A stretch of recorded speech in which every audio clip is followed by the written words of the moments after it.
এমন একটা জাতি যারা পাহাড়কে ভয় পেত না, পাথরকে শত্রু মনে করত না, বরং পাথরের বুকে তারা তাদের স্বপ্ন খোদাই করত। তাদের হাতের ছোঁয়ায় বিশাল বিশাল শিলা পরিণত হতো রাজকীয় প্রাসাদে। তাদের শক্তি ছিল এমন যে মানুষ দূর থেকে এসে তাদের দেখত শুধু অবাক হওয়ার জন্য। তাদের সম্পদ ছিল এমন যে রাজারাও ঈর্ষান্বিত হতো।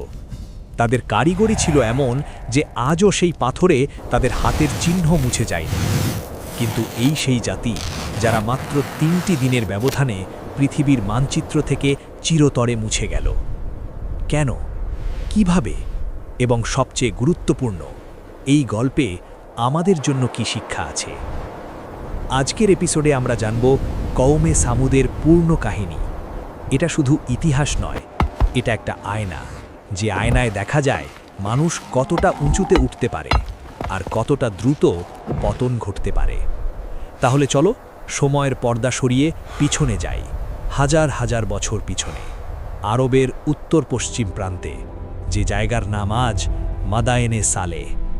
আরব উপদ্বীপের উত্তর পশ্চিম কোণে একটি বিশেষ ভূমি ছিল, যেখানে আকাশ ছিল কখনো নীল, কখনো লালচে সোনার মতো, যেখানে বাতাসে বালি উড়ত কিন্তু পাহাড়গুলো ছিল অটল, অবিচল। এই পাহাড়ি ভূমিতেই জন্ম নিয়েছিল এক অসাধারণ জাতি, সামুদ। তারা হজরত নূহ আলাইহিস সালামের পুত্র সামের বংশধর বলে অনেক ঐতিহাসিক মনে করেন। তাদের পূর্বপুরুষরা এই শুষ্ক মরুপ্রান্তে বসতি গড়েছিল। সেখানে প্রকৃতি ছিল কঠোর, রোদ ছিল তীব্র, জল ছিল দুর্লভ, মাটি ছিল পাথুরে। কিন্তু এই কঠোরতার মধ্যেই গড়ে উঠেছিল এক অদম্য জাতি। প্রজন্মের পর প্রজন্ম এই মানুষগুলো পাথরের সাথে লড়াই করেছে, পাথর কেটেছে, পাথর বহন করেছে, পাথরের উপর বাস করেছে। আর এই সংগ্রামের মধ্যে দিয়ে তারা হয়ে উঠেছে অসাধারণ শক্তিশালী। তাদের শারীরিক গড়ন ছিল অন্য মানুষদের তুলনায় অনেক বড়। বাহু ছিল মোটা, বুক ছিল চওড়া, উচ্চতা ছিল প্রভাবশালী। কুরআনে আল্লাহ তাআলা তাদের বর্ণনা দিতে গিয়ে বলেছেন, তারা পাথর কেটে ঘর বানাত, পাহাড়ের বুকে তারা তাদের বসতি তৈরি করত। শুধু ঘর নয়, তারা পাথর কেটে বানাত প্রাসাদ, বিশাল কক্ষ, উঁচু খিলান, দীর্ঘ করিডর, সব পাথরের মধ্যে খোদাই করা। বাইরে থেকে দেখলে মনে হতো কোনো দেবতার আবাস। তাদের শিল্পকলা ছিল অতুলনীয়। পাথরের গায়ে তারা আঁকত সুন্দর নকশা, তারা শোভিত আকাশ, ফুটন্ত বাগান, শক্তিশালী পশুর ছবি, সব পাথরে ফুটিয়ে তুলত। পর্যটকরা দূর দেশ থেকে এসে হাঁ করে তাকিয়ে থাকত। এমনকি আজও সৌদি আরবের আল উলা অঞ্চলে মাদায়েনে সালেহ নামে যে প্রত্নতাত্ত্বিক স্থান আছে, সেখানে গেলে দেখা যায় পাথর কাটা সেই সব কক্ষ ও সমাধি। সেগুলো দেখলে এখনও গায়ে কাঁটা দেয়। এত শত শত বছর পেরিয়েও সেই পাথর টিকে আছে, কিন্তু যারা বানিয়েছিল তারা নেই। সামুদ জাতির সময়ে তাদের কাছে ছিল বিশাল পশুপাল। মাঠে মাঠে তাদের উট, গরু, ভেড় চড়ত। কৃষিকাজেও তারা ছিল দক্ষ। উপত্যকায় তারা বাগান করেছিল। খেজুর গাছ থেকে শুরু করে বিভিন্ন ফলমূল তারা ফলাত। ব্যবসা বাণিজ্যেও তারা ছিল এগিয়ে। বিভিন্ন দেশের সাথে তাদের বাণিজ্যিক সম্পর্ক ছিল। তাদের শহর ছিল ব্যবসার একটি গুরুত্বপূর্ণ কেন্দ্র। সব মিলিয়ে সামুদ জাতি ছিল তৎকালীন বিশ্বের অন্যতম সমৃদ্ধ ও শক্তিশালী জাতি। তাদের দেখে যে কেউ ভাবত, এই জাতিকে কে থামাতে পারবে? কিন্তু ইতিহাস বলে, উচ্চতায় ওঠার পথ যেমন আছে, পতনের পথও ঠিক তেমনই আছে। আর পতনের পথে প্রথম পদক্ষেপ হলো অহংকার। শক্তি এলো, সম্পদ এলো, প্রতিপত্তি এলো, আর এই সব কিছুর সাথে সাথে এলো একটা ভয়ঙ্কর বিষ, অহংকার। সামুদ জাতির মানুষ ভুলে গেল যে এই সব কিছু তাদের নিজেদের অর্জন নয়। এই শক্তি দিয়েছেন আল্লাহ, এই সম্পদ দিয়েছেন আল্লাহ, এই মেধা, এই কারিগরি, এই উর্বর ভূমি, সবই আল্লাহর দান। কিন্তু যখন মানুষ নিয়ামতের কথা মনে রাখে, নিয়ামত দাতাকে ভুলে যায়, তখনই শুরু হয় বিপদ। সামুদ জাতি তাই করল। তারা ভাবতে শুরু করল, আমরাই সর্বশ্রেষ্ঠ, আমাদের এই শক্তি আমাদের নিজেদের, আমাদের কাউকে ভয় পেতে হবে না, আমাদের কোনো অদৃশ্য সত্তার দরকার নেই। আর এই ভাবনা থেকেই তারা আল্লাহকে ত্যাগ করল। তারা নিজেদের হাতে পাথর কেটে মূর্তি বানালো, বড় বড় মূর্তি, উঁচু উঁচু মূর্তি। তাদের গায়ে নকশা আঁকল, সোনার রূপো দিয়ে সাজালো, আর বলল, এরাই আমাদের দেবতা, এরাই আমাদের রক্ষক, এদেরই আমরা ডাকব বিপদে। যে জাতি পাথর কেটে শিল্পকর্ম বানাতো সেই জাতি পাথরের সামনে মাথা নত করতে শুরু করল। এর চেয়ে বড় পরিহাস কি হতে পারে? কিন্তু এখানেই শেষ নয়। যখন মানুষ আল্লাহর ভয় হারিয়ে ফেলে তখন তার নৈতিকতাও ধীরে ধীরে ভেঙে পড়ে। সামুদ জাতির মধ্যে অন্যায় বেড়ে গেল। দুর্বলকে শোষণ করা হতো, গরিবদের অধিকার কেড়ে নেওয়া হতো। মিথ্যা, প্রতারণা, হিংসা এগুলো যেন তাদের সমাজের অলিখিত নিয়ম হয়ে গেল। যে সমাজে ন্যায় বিচার নেই সেই সমাজে শক্তিশালীরাই রাজা। সামুদ জাতিতে এমনটাই হয়েছিল। যার গায়ে জোর বেশি সেই সবার উপরে, তার কথাই আইন, তার ইচ্ছাই চলে। দুর্বলের কান্না কেউ শোনে না। এই অবস্থায় তাদের নেতারা ছিল সবচেয়ে বেশি দায়ী, কারণ তারা জানত সত্য কোনটা, কিন্তু তারা সত্যকে ঢেকে রাখত নিজেদের ক্ষমতা টিকিয়ে রাখার জন্য। একটা জাতি যখন নেতৃত্বের কাছ থেকে সত্য পায় না তখন সে জাতি অন্ধকারে হাঁটে। আর সামুদ জাতি অনেক দিন ধরেই অন্ধকারে হাঁটছিল। কিন্তু আল্লাহ রহমানুর রাহিম, তিনি কোনো জাতিকে সতর্ক না করে শাস্তি দেন না। তাই এই অন্ধকার জাতির জন্য তিনি পাঠালেন আলো, একজন নবী। সামুদ জাতির মধ্যে একটি পরিবার ছিল সম্মানিত। সেই পরিবারে জন্ম নিয়েছিলেন এক অসাধারণ মানুষ, তার নাম সালেহ আলাইহিসসালাম। ছোটবেলা থেকেই সালেহ আলাইহিসসালাম ছিলেন অন্যরকম। অন্য শিশুরা যখন খেলাধুলায় মেতে থাকত তখন তিনি বসে ভাবতেন গভীর প্রশ্ন নিয়ে। মূর্তি পূজার অর্থহীনতা তিনি বুঝতেন। নিজের হাতে বানানো পাথরের সামনে মাথা নত করাকে তার কাছে মনে হতো সবচেয়ে বড় বোকামি। তিনি বড় হলেন জ্ঞানে, সততায়, বিবেকে। মানুষ তাকে ভালোবাসত। তার সাথে কথা বললে মনে হতো এই মানুষের মধ্যে অন্যরকম একটা আলো আছে। তার পরামর্শ ছিল সঠিক, তার কথায় ছিল ওজন, তার আচরণে ছিল মানবিক। লোকেরা বলতো, সালেহের মতো বিশ্বস্ত মানুষ আমরা আর দেখিনি। এই মানুষটি যা বলে তা সে পালন করে, এই মানুষটি মিথ্যা বলে না। সেই যুগে আল আমিন মানে বিশ্বস্ত উপাধিটা ছিল সবচেয়ে বড় সম্মান, আর সালেহ আলাইহিসসালাম সেই সম্মানের যোগ্য ছিলেন। তারপর একদিন আল্লাহের পক্ষ থেকে তার কাছে এলো ওহী। আল্লাহ তাকে বললেন, তুমি তোমার জাতির কাছে যাও, তাদের বলো শুধুমাত্র আল্লাহর ইবাদত করো, মূর্তির পূজা ছাড়ো, জুলম ছাড়ো, অন্যায় ছাড়ো। হযরত সালেহ আলাইহিসসালাম সেই দায়িত্ব কাঁধে তুলে নিলেন। তিনি জানতেন এই পথ সহজ নয়। যে মানুষ আগে তাকে সম্মান করত তারাই হয়তো এখন শত্রু হয়ে যাবে, কিন্তু তিনি পিছু হাঁটলেন না। তিনি মানুষের মাঝে গেলেন, বললেন, হে আমার জাতি, একটু ভাবো, তোমরা এই মূর্তিগুলো কোথায় পেলে? তোমাদের হাত দিয়েই তো এগুলো তৈরি করেছ। নিজের হাতে বানানো পাথরকে কি সৃষ্টিকর্তা বলা যায়? যে তোমাকে সৃষ্টি করেছে, যে তোমাকে খাইয়েছে, যে তোমাকে শক্তি দিয়েছে, তিনি হলেন আল্লাহ। একমাত্র তাঁরই ইবাদত করো। কিছু মানুষ মনোযোগ দিয়ে শুনল, কিছু জনের চোখে এলো প্রশ্নের ঝিলিক, আর কিছু মানুষ, বিশেষ করে সমাজের নেতারা, তাদের মুখে ফুটে উঠল বিদ্রুপের হাসি। হযরত সালেহ আলাইহিসসালামের দাওয়াত শুরু হওয়ার সাথে সাথে সমাজের বড় মাথারা নড়ে চড়ে বসল। তাদের মনে ভয় এলো, এই সালেহ যদি মানুষকে বোঝাতে পারে তাহলে তো আমাদের ক্ষমতা যাবে, আমাদের মূর্তির ব্যবসা বন্ধ হবে, মানুষ আমাদের কথা না মেনে আল্লাহর কথা মানতে শুরু করবে। তাই তারা একজোট হল সালেহের বিরুদ্ধে। প্রথমে তারা চেষ্টা করল তাকে ব্যক্তিগতভাবে আক্রমণ করতে। তারা বলল, এই সালেহ, তুমি কিছুদিন আগেও আমাদের মধ্যে একজন ছিলে, তোমাকে আমরা বিশ্বাস করতাম, তোমার কাছ থেকে আমরা অনেক কিছু আশা করতাম, কিন্তু তুমি এখন কি বলছো? এই কথা কি কোনো বুদ্ধিমান মানুষ বলে? তারপর তারা তাকে একটা চ্যালেঞ্জ ছুড়ে দিল, তুমি যদি সত্যি আল্লাহর নবী হও তাহলে আমাদের একটা নিদর্শন দেখাও, এমন কিছু যা তুমি করতে পারবে না নিজে, কিন্তু আল্লাহর সাহায্যে। একজন তাদের মধ্যে থেকে বলল, তুমি কি এই পাহাড়ের ভেতর থেকে একটা জীবন্ত উটনি বের করে দিতে পারবে? এমন একটা উটনি যা 10 মাসের গর্ভবতী, স্বাস্থ্যবান ও শক্তিশালী। এটা ছিল অসম্ভব দাবি। পাথরের ভেতর থেকে জীবন্ত প্রাণী বের হওয়া এটা মানুষের কোনো ক্ষমতায় সম্ভব নয়। তারা ভেবেছিল এই চ্যালেঞ্জে সালেহ ব্যর্থ হবে, তখন সবার সামনে তাকে মিথ্যাবাদী প্রমাণ করা যাবে।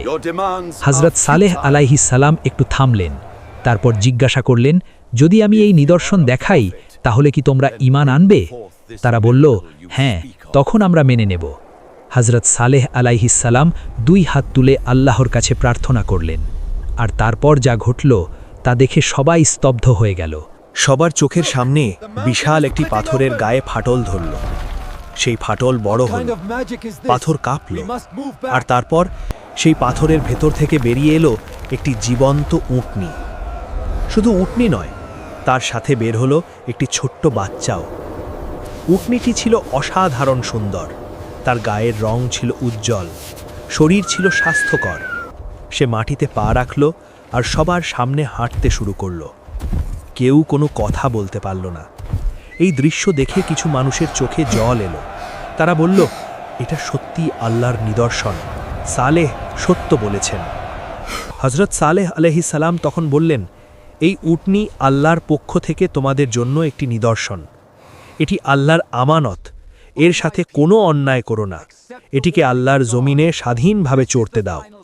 এর পানি পানের দিনে অন্য কোনো পশুকে সেই পানির কাছে নিয়ে যেও না। মনে রেখো, এই উটনির ওপর হাত তুললে ভয়াবহ শাস্তি নেমে আসবে। এরপর শুরু হলো একটি নতুন পর্যায়। উটনি প্রতিদিন চড়ে বেড়াতো পাহাড়ের পাদদেশে। মানুষ দূর থেকে তাকিয়ে দেখত। যেদিন উটনির পানি পানের দিন, সেদিন একটি কূপ থেকে সে একা পানি পান করত। অন্য কোনো পশু সেদিন সেই কূপের কাছে আসতো না। এই অলৌকিক ঘটনা প্রতিদিন ঘটছিল।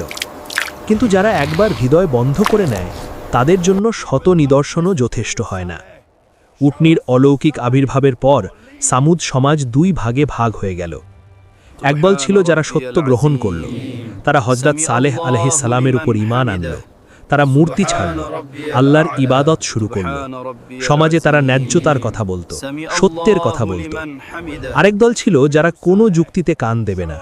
চোখের সামনে যত নিদর্শনই আসুক, তারা বলতো, এটা জাদু, এটা কোনো প্রভাবশালীর চক্রান্ত, এটা মানুষকে বিপথে নিয়ে যাওয়ার কৌশল।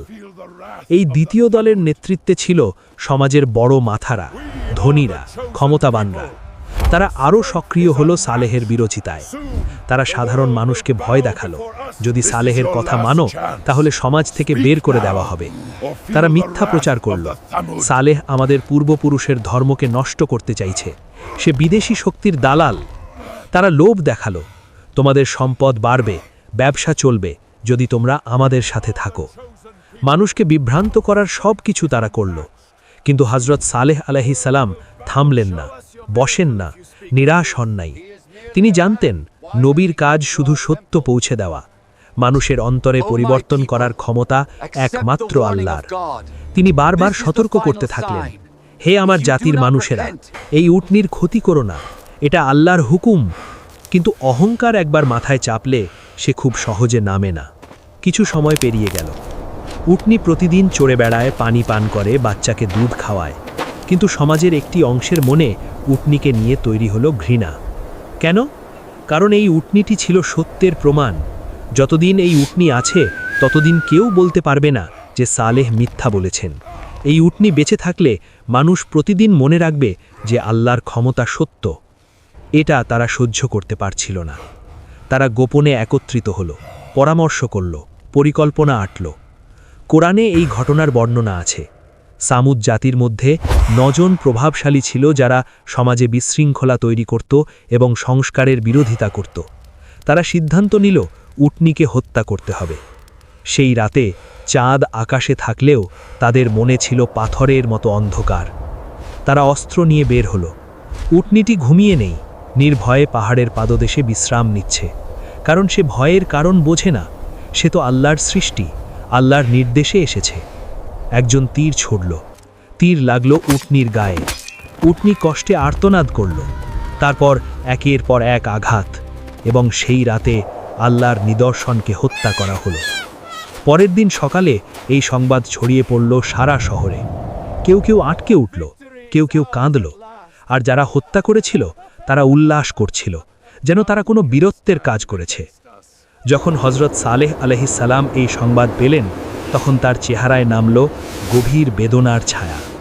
তিনি সেই মানুষগুলোর কাছে গেলেন না রাগে, গেলেন না প্রতিশোধের মানসিকতায়, গেলেন সত্য জানাতে। বললেন, হে আমার জাতির মানুষেরা, তোমরা আল্লাহর নিদর্শনকে হত্যা করেছ। তোমরা সেই আমানতের উপর হাত তুলেছ যেটা আল্লাহ তোমাদের দিয়েছিলেন পরীক্ষা হিসাবে। এখন মাত্র 3টি দিন তোমাদের সামনে বাকি আছে। এই 3টি দিন তোমরা তোমাদের পরিবারের সাথে থাকো, তারপর আল্লাহর শাস্তি নেমে আসবে। এই কথা শুনে যারা ঈমান এনেছিল তাদের মনে ভয় এলো। তারা জানত সালেহ কখনো মিথ্যা বলেন না। আর যারা উটনীকে হত্যা করেছিল তারা হাসল। তাদের একজন বলল, 3 দিনে কি হবে, দেখা যাক, আমরা ভয় পাই না। আরেকজন বলল, যদি সত্যিই শাস্তি আসতো তাহলে উটনীকে হত্যার পরপরই আসতো, 3 দিন দেরি কেন? তারা একে অপরকে সাহস দিল, ভয়কে দূরে ঠেলে দিল। কিন্তু তারা বুঝল না আল্লাহ তাদের সুযোগ দিচ্ছেন তওবার জন্য। প্রতিটি মুহূর্ত একটি সুযোগ, কিন্তু সেই সুযোগ তারা নিজেরাই নষ্ট করল। কোরআন ও তাফসিরের বিভিন্ন বর্ণনায় এসেছে এই 3 দিনে একটি করে চিহ্ন ছিল। প্রথম দিন সকালে উঠে দেখো মানুষের চেহারা লাল হয়ে গেছে। দ্বিতীয় দিন চেহারা হলো হলদেটে। তৃতীয় দিন সকালে দেখল চেহারা কালো হয়ে গেছে। এগুলো ছিল আল্লাহর দেওয়া সতর্ক চিহ্ন। এখনো সময় আছে, তওবা করো, ফিরে এসো। কিন্তু তারা ফেরেনি। হযরত সালেহ আলাইহিস সালাম ততক্ষণে তার ঈমানদার সঙ্গীদের নিয়ে সেই জনপদ ছেড়ে চলে গেলেন। তিনি জানতেন এখন যা হবে তা দেখার মতো দৃশ্য নয়। তৃতীয় দিনের শেষ প্রহর। মরুভূমির বাতাসে একটা অদ্ভুত নিস্তব্ধতা। পাখিরা উড়ে গেছে, পশুরা পালিয়ে গেছে।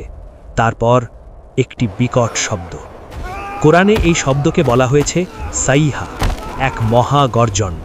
এমন একটি আওয়াজ যা মানুষের কান, বুক, মস্তিষ্ক সব একসাথে বিদীর্ণ করে দিল। এই শব্দের আঘাতে সামুদ জাতির প্রতিটি মানুষ সেখানেই মৃত্যুবরণ করল। যে নেতা উটনী হত্যার আদেশ দিয়েছিল সে মরে গেল। যে হাতে তীর ছুঁড়েছিল সে মরে গেল। যে উল্লাস করছিল সেও মরে গেল। যারা চুপ করে থেকে সমর্থন দিয়েছিল তারাও মরে গেল। সেই বিশাল প্রাসাদগুলো যেগুলো পাথর কেটে বানানো হয়েছিল সেগুলো ভেঙে পড়ল। উঁচু উঁচু দেওয়াল মাটিতে মিশে গেল। সেই মূর্তিগুলো যাদের সামনে তারা মাথা নত করত সেগুলো ধুলোয় পরিণত হলো। যে জাতি মনে করত আমাদের কেউ থামাতে পারবে না, তারা একটি মাত্র শব্দে নিঃশেষ হয়ে গেল। সূরা আল হাক্কাতে আল্লাহ বলেছেন, আর সামুদকে ধ্বংস করা হয়েছিল এক মহা শব্দ দ্বারা। মাত্র একটি শব্দ। মহাশক্তিমদ সামুদ জাতির জন্য মাত্র একটি শব্দ যথেষ্ট ছিল। যখন শব্দ থামল তখন যা অবশিষ্ট রইল তা ছিল শুধু নীরবতা। সেই জনপদে একসময় হাজার হাজার মানুষের কণ্ঠস্বর ছিল। শিশুদের হাসির শব্দ ছিল, বাজারের কোলাহল ছিল, উটের পায়ের শব্দ ছিল। সব নিশ্চুপ। হযরত সালেহ আলাইহিস সালাম এবং তার ঈমানদার সঙ্গীরা ফিরে এলেন। সেই ধ্বংসস্তূপের সামনে দাঁড়িয়ে তিনি কি অনুভব করলেন তা শুধু তিনি জানেন। তার সামনে ছিল তার জাতির পরিচিত মুখগুলো, যাদের সাথে ছোটবেলা কেটেছে, যাদের পরিবারকে তিনি চেনেন, যাদের জন্য তিনি বারবার সত্যের পথে ডেকেছেন, কিন্তু তারা শোনেনি।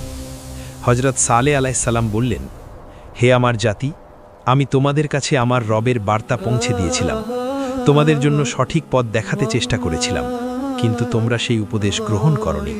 এখন আর কিছু করার নেই। এই কথা বলে তিনি পিছন ফিরলেন।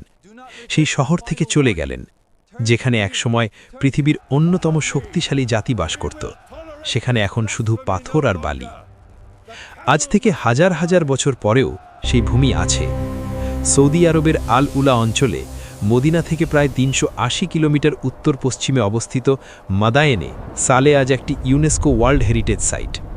সেখানে গেলে এখনও দেখা যায় পাথর কাটা সেই ঘরগুলো, উঁচু উঁচু পাহাড়ের গায়ে খোদাই করা সেই প্রাসাদ। নকশা এখনও অক্ষত, পাথরের গায়ে হাতের কারিগরি এখনও স্পষ্ট, কিন্তু যে হাত এই কারিগরি করেছিল সেই হাত আজ মাটিতে। প্রতিটি পাথর একটি গল্প বলে, প্রতিটি খোদাই একটি সতর্ক বার্তা দেয়। এই পাথরগুলো বলে একসময় এখানে এক অহংকারী জাতি ছিল। তারা ভাবত তারা অজেয়, কিন্তু আল্লাহর ক্ষমতার সামনে তারা ছিল কুয়াশার মতো, সূর্য উঠলে মুহূর্তে মিলিয়ে যায়। আল্লাহ তাআলা কোরআনে বহু স্থানে সামুদ জাতির কথা উল্লেখ করেছেন। সূরা আল আরাফ, সূরা আল হুদ, সূরা আশ-শুআরা, সূরা আন-নামল, সূরা আল কামার, সূরা আল হাক্কা, সূরা আশ-শামস, সূরা আল ফাজর, এই সব সূরায় সামুদ জাতির কথা এসেছে। কেন এত বারবার? কারণ তাদের ঘটনায় অনেক শিক্ষা আছে। সূরা আশ-শামসে আল্লাহ বলেছেন, সামুদ জাতি তাদের সীমা লঙ্ঘনের কারণে মিথ্যা বলেছিল। যখন তাদের মধ্যে সবচেয়ে দুরাচারী মানুষ উঠে দাঁড়ালো, তখন আল্লাহর রসুল তাদের বললেন, আল্লাহর উটনীকে তার পানি পানে বাধা দিও না। কিন্তু তারা তাকে মিথ্যাবাদী বলল এবং উটনীকে হত্যা করল। তখন তাদের পাপের কারণে তাদের রব তাদের উপর ধ্বংস নামিয়ে দিলেন। এবং সবার উপর সমান করে দিলেন। এই আয়াতের শেষে আল্লাহ বললেন, আর আল্লাহ এই পরিণতির কোনো পরোয়া করেন না। অর্থাৎ যখন আল্লাহর সিদ্ধান্ত চূড়ান্ত হয় তখন কোনো শক্তি, কোনো সম্পদ, কোনো পরিকল্পনা সেটা ঠেকাতে পারে না। হজরত সালেহ আলাইহিস সালাম সামুদের ধ্বংসের পরে তার ঈমানদার সঙ্গীদের নিয়ে চলে গেলেন। কোথায় গিয়েছিলেন, কত বছর বেঁচেছিলেন, এই বিষয়ে কোরআন বা সহি হাদিসে বিস্তারিত তথ্য নেই। তবে ইসলামী ঐতিহাসিকদের মতানুযায়ী তিনি তার অবশিষ্ট জীবন সত্যের দাওয়াত দিতে কাটিয়েছেন। তিনি কখনো হতাশ হননি, কারণ তিনি জানতেন তার কাজ ছিল পৌঁছে দেওয়া, পরিবর্তন করা নয়। তিনি পৌঁছে দিয়েছেন, বাকিটা আল্লাহর। হজরত সালেহ আলাইহিস সালামের জীবন আমাদের শেখায়, সত্য বলো, সত্যে অটল থাকো, মানুষ মানুক বা না মানুক। কারণ নবীর দায়িত্ব ছিল পৌঁছে দেওয়া, আমাদের দায়িত্বও তাই। হয়তো তুমি ভাবছো এটা 1000 বছর আগের ঘটনা, এর সাথে আমার কি সম্পর্ক? সম্পর্ক অনেক। আজকের দুনিয়ায় সামুদের মতো শক্তিশালী জাতি কম নেই। পারমাণবিক শক্তিধর দেশগুলো বলে আমাদের কেউ থামাতে পারবে না। প্রযুক্তির শক্তি দেখিয়ে কেউ বলে আমরা মৃত্যুকেও জয় করব।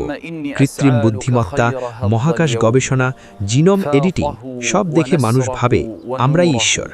কিন্তু ভূমিকম্পের সামনে পুরো শহর ধুলো, মহামারীর সামনে কোটি কোটি মানুষ মৃত, সমুদ্রের ঢেবের সামনে পুরো উপকূল বিধ্বস্ত। মানুষ শক্তিশালী হতে পারে, কিন্তু আল্লাহর একটি আদেশের সামনে সেই শক্তি কিচ্ছু না। ব্যক্তি জীবনেও একই কথা। আজ যে মানুষ ভাবছে আমি সুস্থ, সবল, সফল, কাউকে দরকার নেই, কাল সে হাসপাতালের বেডে শুয়ে আছে, অক্সিজেনের জন্য হাপিতাশ করছে। আল্লাহকে ভুলে থাকার বিলাসিতা মানুষ করতে পারে, কিন্তু সেই বিলাসিতার একটি মেয়াদ আছে। সামুদ জাতির গল্পের সবচেয়ে মর্মান্তিক দিক কোনটা? এটা নয় যে তারা ধ্বংস হয়ে গেছে। মর্মান্তিক দিক হলো তারা ফিরে আসতে পারত। 3টে দিন ছিল, 3টে সুযোগ।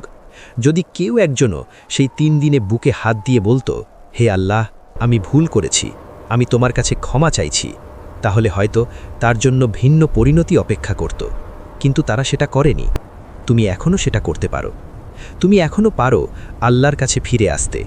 তুমি এখনও পারো নামাজে দাঁড়িয়ে বলতে, হে আল্লাহ, আমাকে ক্ষমা করো। আল্লাহ বলেছেন, বান্দা যদি এক বিগত এগিয়ে আসে, আমি এক হাত এগিয়ে যাই। বান্দা যদি হেঁটে আসে, আমি দৌড়ে যাই। তওবার দরজা বন্ধ হয় শুধু যখন মৃত্যু এসে যায়। যতক্ষণ শ্বাস আছে ততক্ষণ সুযোগ আছে। কওমে সামুদের কাহিনী শেষ হলো, কিন্তু এই কাহিনীর শিক্ষা কখনো পুরনো হয় না। পাহাড় কাটা সেই জাতি আজ নেই, কিন্তু পাহাড়গুলো আছে। আর সেই পাহাড় প্রতিদিন আমাদের মনে করিয়ে দেয়, শক্তি থাকবে, সম্পদ থাকবে, প্রতিপত্তি থাকবে, কিন্তু আল্লাহকে ছাড়া এগুলো কোনোটাই তোমাকে রক্ষা করতে পারবে না। বিনয় মানুষকে উঁচু করে, অহংকার মানুষকে মাটিতে মিশিয়ে দেয়, কৃতজ্ঞতা নিয়ামত বাড়ায়, অকৃতজ্ঞতা নিয়ামত কেড়ে নেয়। আল্লাহকে মনে রাখলে আল্লাহ মনে রাখেন, আল্লাহকে ভুলে গেলে মানুষ হারিয়ে যায়। তাই হে বন্ধু, যতক্ষণ সুযোগ আছে আল্লাহর কাছাকাছি থাকো, নামাজ পড়ো, কোরআন পড়ো, মানুষের উপকার করো, অহংকার থেকে দূরে থাকো। কারণ এই পৃথিবী একটি পরীক্ষা কেন্দ্র এবং প্রতিটি মুহূর্ত একটি প্রশ্ন। তুমি কি উত্তর দেবে সেটা তোমার উপর। আশা করি আজকের এই পূর্ণ কাহিনী তোমার হৃদয় স্পর্শ করেছে। যদি এই ভিডিওটি তোমার ভালো লেগে থাকে তাহলে শেয়ার করো তোমার প্রিয়জনদের সাথে। কমেন্টে জানাও এই কাহিনী থেকে কোন শিক্ষাটি তোমার কাছে সবচেয়ে গুরুত্বপূর্ণ মনে হয়েছে। চ্যানেলটি সাবস্ক্রাইব করো, কারণ এরপর আমরা নিয়ে আসব আরও এক নবীর জাতির অজানা কাহিনী। ততক্ষণ পর্যন্ত আল্লাহ হাফেজ।